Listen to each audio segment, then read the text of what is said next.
All the political insiders are saying that the mood on Anthony Albanese after his tone-deaf purchase of a $4.5 million beachside home on the New South Wales North Coast this week has really shifted inside the Labor Party ranks and among the party's federal MPs.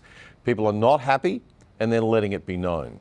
Albo was warned, apparently, not to make the purchase so close to an election and amid a national housing crisis. He didn't listen. Some commentators are suggesting that changes are afoot to tax rules around capital gains exemptions, discounts and negative gearing.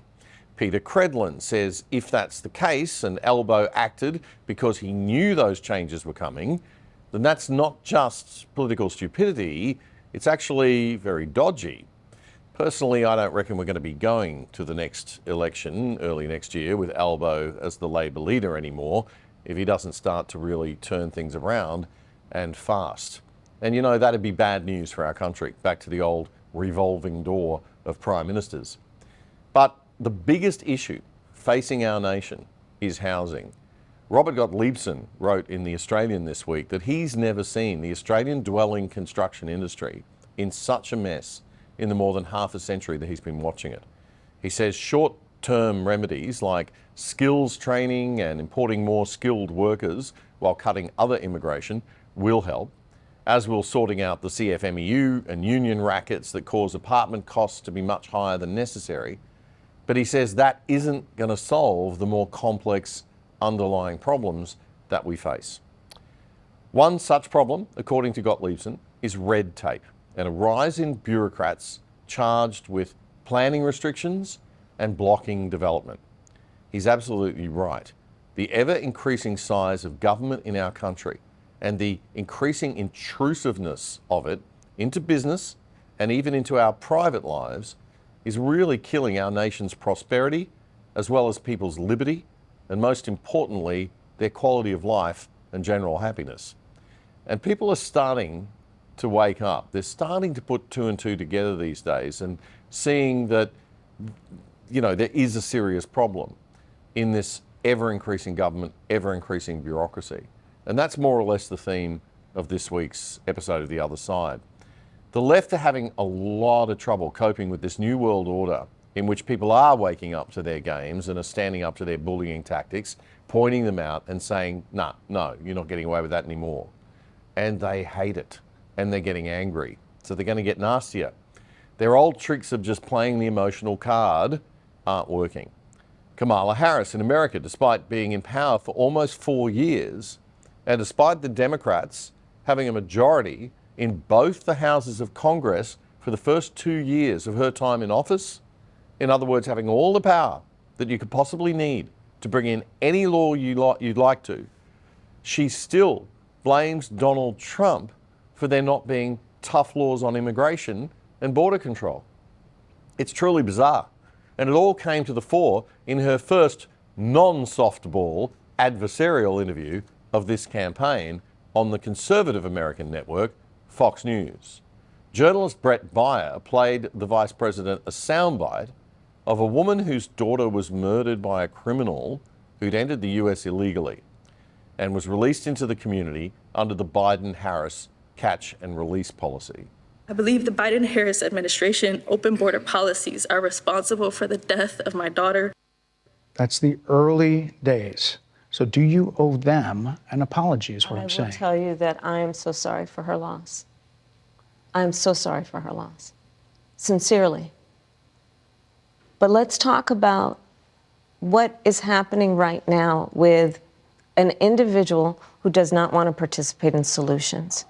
Let's talk about that as well. But do you want to answer in all fairness, I told you, I feel awful for what she and her family have experienced. During that time, you said repeatedly that the border was secure. When in your mind did it start becoming a crisis? I think we've had a broken immigration system transcending, by the way, Donald Trump's administration even before. Let's all be honest about that. I have no pride in saying that this is a perfect immigration system. I've been clear, I think we all are. Yes, but we're not all the Vice President of the United States with the power to actually do something about it. This interview was so weird. It's like she was unaware that she actually is in power. Let me repeat, she had total control for the first 2 years of both houses of Congress and the executive. And even now, without a majority in the House, the Biden-Harris administration can still do presidential executive orders to get things done, like Trump did before 2020. So blaming Donald Trump for your failures after almost 4 years in office is simply absurd or a lie. And Congress ultimately is the only place that's going to get fixed, Brett. Well, that's how this system works. That's the premise of this question. But there were that's how the 90 system plus works. executive orders that were rescinded in the first days. Many of those were Trump border policies. I'm not going to stay here because there's other things to talk about, but you frequently talk to the Border Patrol Union for support of that bipartisan bill, and they did. They supported it. But they also just endorsed Donald Trump and said, you've been, quote, a failure with border security. Why do you think they said that? I think they're frustrated, and I get it. They want support. They want support, and that's what that border security bill would have done. These guys down at the border, these men and women, they're working hard. They're working around the clock. I get it. She gets it. Listen, when the left start to do that, when the left start to go emotional, that you know that they don't have a rational argument anymore. And that's exactly what she's doing there. And it used to work for them, right? People go, oh, she's so sensitive, she gets it. People are waking up to it now. And it's a pity. It's a pity she didn't get it in 2021, before they rescinded all those Trump executive orders, then proceeded to do nothing for 2 years, when she had complete power to do something. But hey, I'm so relatable, I get it. Trump's interview answers are not well structured grammatically, but at least he gets the point across and says actual things about policy and approach, so that people do get a feeling that they at least know what they're buying. They know where he stands on things. Kamala Harris gives grammatically nice sounding answers and shows all the feels, but getting a straight, clear answer out of her to anything is impossible. And that is a deliberate strategy. It's not accidental. It's not a problem. They're doing it deliberately. It's called being artfully vague, to allow people to put their own ideas of what they thought you said over what you said. Right? We'll do more analysis of all that in the show next week. But that kind of lying is really deceptive and sneaky PR, black PR stuff. And it's really, really dangerous.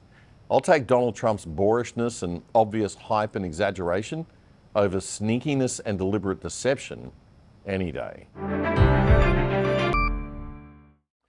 If you have a Netflix or other streaming media account from a global company and you're on holidays and log in from another country, you may have noticed that shows that are available in those other countries are different. That's because different media companies have different deals with different streaming services in different countries.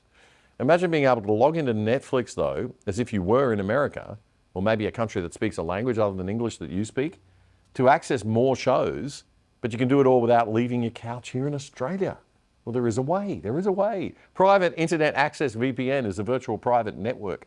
You download their app onto your phone, your TV, your computer, whatever you use, and it'll route your data through a different server location. Not only can you access more content, but a VPN keeps you safe and secure and your family safe, so that you can't be tracked by prying eyes of big government and big corporations. And it will not massively slow down your internet speeds or make it harder to use your devices like some other VPNs do. Private Internet Access, PIA VPN. It's quick and easy to install, and once you've downloaded it, that is pretty much it.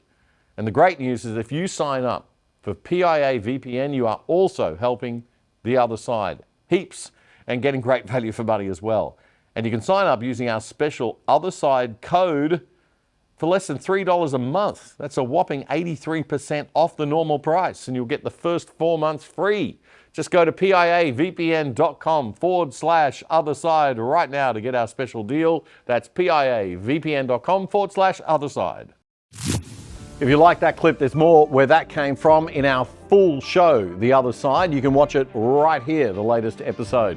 And please subscribe to our channel by pressing the subscribe button right here or down here. And remember to click that notification bell too. It all helps. Join us and become part of The Other Side.